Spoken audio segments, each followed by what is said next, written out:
पिता और पुत्र और पवित्र आत्मा के नाम पर आमीन। सबों को यीशु प्रभु यीशु क्रिस्त में प्यारे भाइयों और बहनों, हम 40 काल में 40 दिन एक वचन को लेकर मनन चिंतन कर रहे हैं और आज हम मनन चिंतन करेंगे संत याकूब अध्याय 1 वाक्यांश 26 पर। वचन हमें बताता है कि यदि कोई अपने आप को धार्मिक मानता है किंतु अपनी जीभ पर नियंत्रण नहीं रखता तो वह अपने को धोखा देता है और उसका धर्माचरण व्यर्थ है। Hallelujah, hallelujah. इस वचन के अंदर प्रभु हमें कुछ सिखाना चाहता है, कुछ बताना चाहता है, कुछ हमें सुधार करना है, कुछ बदलाव लाना है अपने जीवन में। सबसे पहले हम फिर से वचन को पढ़ें। यदि कोई अपने आप को धार्मिक मानता है किंतु अपनी जीभ पर नियंत्रण नहीं रखता तो वह अपने आप को धोखा देता है और उसका धर्माचरण व्यर्थ है। यदि कोई व्यक्ति जो धर्मी है, विश्वासी है, प्रार्थना करने वाला है, लेकिन वह अपनी जीवा पर कंट्रोल नहीं करता, एक साइड वह प्रभु की स्तुति करता है, प्रभु के वचन की घोषणा करता है, प्रार्थना करता है, धर्मी परिवार है, धर्मी व्यक्ति है, और दूसरी साइड उसी मुख से, उसी जीवा द्वारा वह दूसरों को श्राप देता है, दूसरों को गाली देता है, दूसरों का बुरा चाहता है, दूसरों को अपशब्द कहता है, तो वो व्यक्ति अपने आप को धोखा देता है। वह खुद अपने आप को पाप में डालता है और वह अपने धर्माचरण को, मतलब जो उसका आचरण है, उसको व्यर्थ कर रहा है, उसको खुद खराब कर रहा है। जो इमेज उसकी है वो अपनी इमेज को खुद खराब कर रहा है। Hallelujah, hallelujah. एग्जाम्पल के लिए मैं आपको बोलना चाहता हूं, जैसे हम दिन भर वचन का मनन चिंतन करते हैं और सडनली कोई चीज ऐसी होगी, बच्चे से कोई चीज गिर गई या कुछ भी हो गया, पड़ोसी से, किसी से भी, तुरंत आपके मुख से कठोर शब्द, गाली गलौच निकलेगा, तो क्या आप धर्मी व्यक्ति कहलाएंगे, धार्मिक कहलाएंगे? नहीं। एक मुख से प्रभु की स्तुति और दूसरे मुख से अभिशाप पाप है, गलत है। ईश्वर आज इसलिए चाहता है कि हम अपनी इस गलती को सुधारें, अपने जीवा को कंट्रोल में लाएं, उस जीवा को प्रभु के अधीन करें। कहीं आपके उन शब्दों द्वारा किसी का दिल तो नहीं टूट गया, किसी के मन को चोट तो नहीं पहुंची, किसी को दुख तो नहीं मिला, किसी को बुरा तो नहीं लगा। जो शब्द प्रभु का है वो दूसरों को हील करता है, चंगाई देता है, दूसरों को शांति देता है, दूसरों को आशा देता है, दूसरों को मार्ग दिखाता है। बल्कि आपके शब्द जो आप बोल रहे हैं वो दूसरों को दुख देता है, दूसरों को परेशानी में डालता है, दूसरों को रुलाता है, दूसरों को निराश करता है, दूसरों को भटकाता है, दूसरों के घर में लड़ाई झगड़े उत्पन्न कराता है। आज आपके शब्दों पर कंट्रोल नहीं है, आपके शब्दों के द्वारा दूसरों का परिवार टूट रहा है। आपको ज्ञान है या ना हो, आपको समझ है या नहीं, लेकिन आपके शब्द आज अनेक परिवारों को तोड़ रहा है।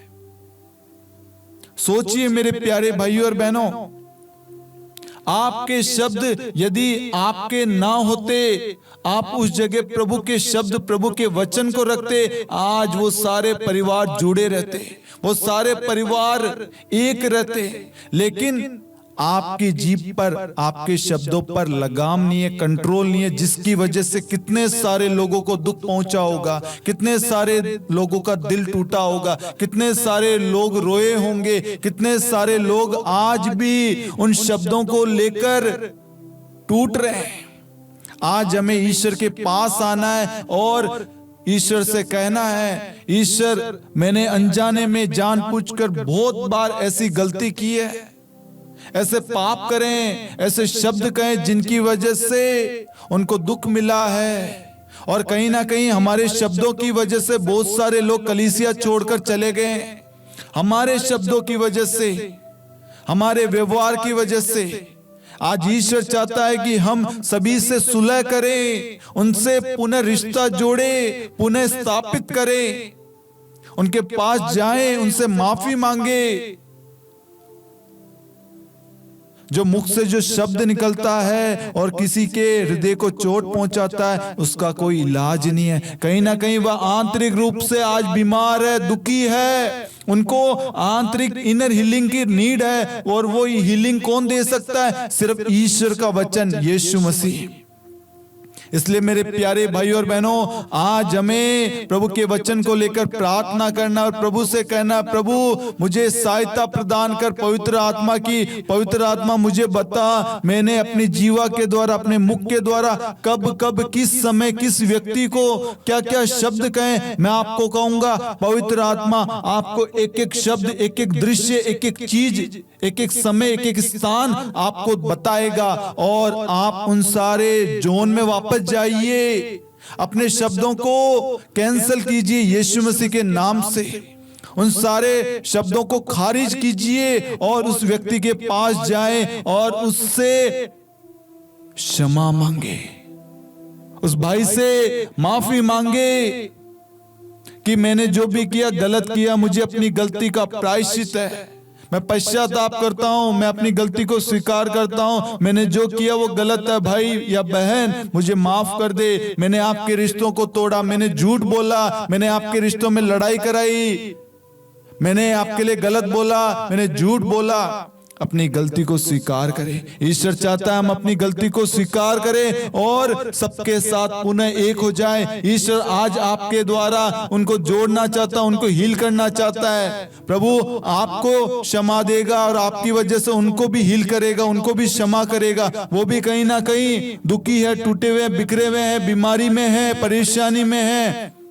आज आपकी प्रार्थना की जरूरत है, आपके क्षमा मांगने की जरूरत है। ईश्वर उनके जीवन में कार्य करना चाहता है। आप एक पहल कीजिए, एक कदम बढ़ाइए।